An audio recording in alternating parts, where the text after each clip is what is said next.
ออกมายืนถือกากระหลอกเบียจานี่ช่วยนะบองปอน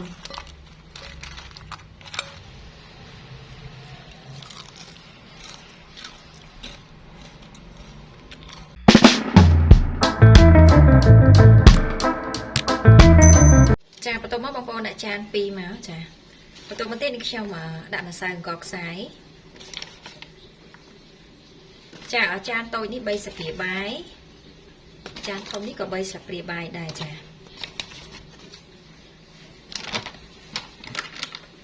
បន្ទាប់មកទៀតម្សៅបំពងនិយាយទៅ3ស្លាបព្រាបាយស្មើគ្នាចា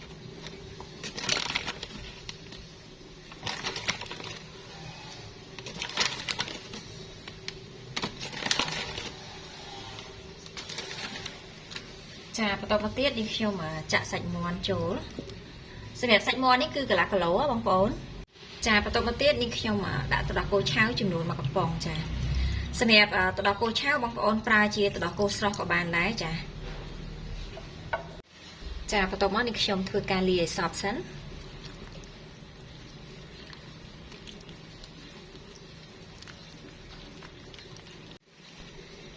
ចាអញ្ចឹងនេះខ្ញុំលាយសពណាចាបន្តមកទៀតបងប្អូនយកស្លាបព្រាមកដើម្បី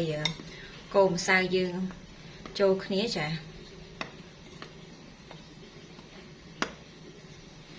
បន្តមកទៀតគឺយើងយកសាច់មាន់ដែលយើងលាយជាមួយនឹងម្សៅទឹកដោះគោហ្នឹងយើងយកមកជ្រលក់មកចាបងប្អូននេះនៅពេលដែលយើងជ្រលក់អញ្ចឹងហើយគឺយើងយកទៅដាក់អំពងចាអញ្ចឹងសម្រាប់ព្រាងឆៅយើងក៏ក្តៅដែរចាយើងដាក់ចូលមក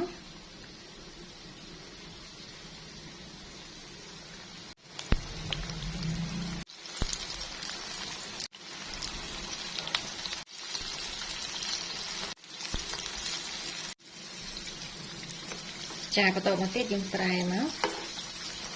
សម្រាប់ភ្លើងបងប្អូនប្រើភ្លើងតិចៗបានណាចាសម្រាប់សាច់មាន់បងប្អូនចង់ឲ្យស្រួយល្អបងប្អូនបំពង2ដងចា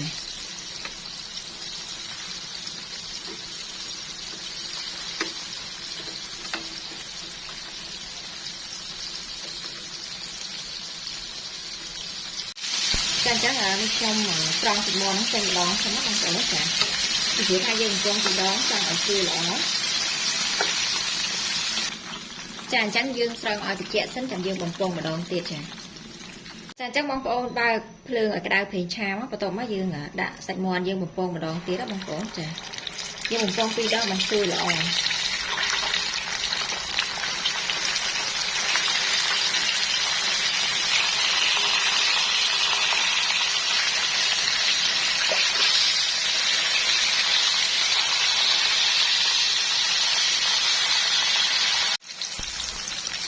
អញ្ចឹងយើងបំពងស្លាប់មាន់យើងប៉ុណ្ណឹងណាបងប្អូនចាបន្ទាប់មកខ្ញុំបិទភ្លើងយើងស្រង់ទឹកមាន់យើងចេញមក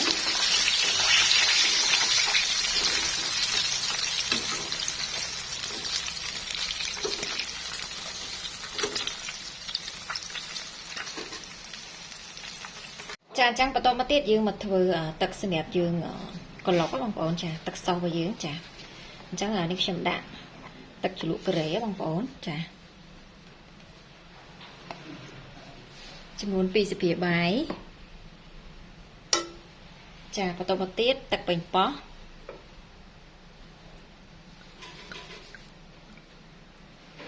ទឹកប៉េងប៉ោះនេះ1ស្លាបព្រាបាយកន្លះបងប្អូនចា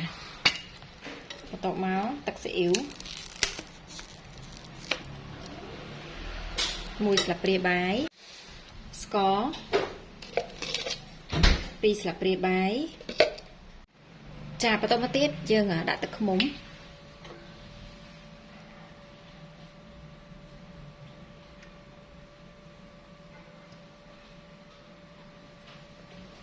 ទឹកឃ្មុំនេះ2ស្លាបព្រាបាយបងប្អូនចា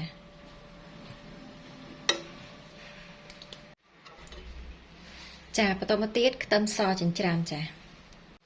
បន្ទាប់មកយើងធ្វើការកូរឲ្យចូលគ្នាឲ្យសព្វសិន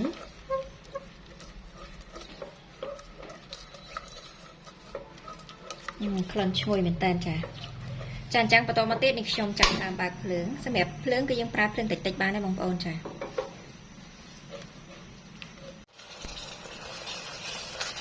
ចាបងប្អូនឥឡូវនេះទឹកជ្រលក់របស់យើងចាទឹកសុំរបស់យើងគឺពុះហើយចាអញ្ចឹងនេះខ្ញុំបិទភ្លើងបន្ទាប់មកយើងយកទៅក្លុកជាមួយនឹងស្លាបមាន់ណាចាអញ្ចឹងបងប្អូនដាក់ចានធំមួយមកចារួចហើយយើងចាក់ស្លាបមាន់របស់យើងចូលចាបន្ទាប់មកយើងចាក់ទឹកសោះដែលនេះខ្ញុំធ្វើមិញហ្នឹងបងប្អូនចាយើងចាក់ចូលមកសម្រាប់រសជាតិនេះគឺយើងយករៀង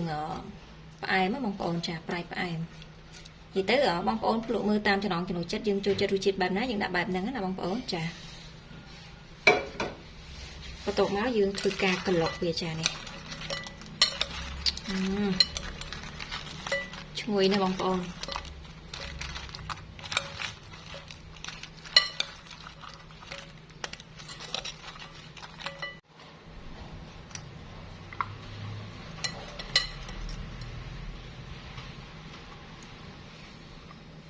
ចាអញ្ចឹងបន្តមកទៀតគឺនេះខ្ញុំដាក់ស្តេចដីរោយពីលើបងប្អូនចាបងប្អូនចង់ប្រើជាស្តេចដីក៏បានឬក៏ល្ងក៏បានដែរនិយាយទៅអាស្រ័យទៅលើចំណងចំណូលចិត្តបងប្អូនណាចាចារួចរាល់ហើយបងប្អូនចានេះអូឈ្ងុយមែនតែនចានេះចាអញ្ចឹងមកភ្លក់ជាមួយនឹងខ្ញុំចានេះ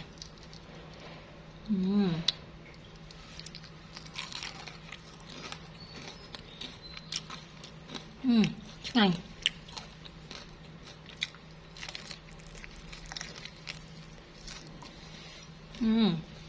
អញ្ចឹងសម្រាប់វីដេអូធ្វើស្លាប់មាន់ក្លុកបែបកូរ៉េនេះគឺមានតែប៉ុណ្្នឹងទេបើសិនជាបងប្អូនមានចម្ងល់អីអាចខមមិននៅខាងក្រោមវីដេអូនឹងបានចាអរគុណជំរាបលាបាយបាយ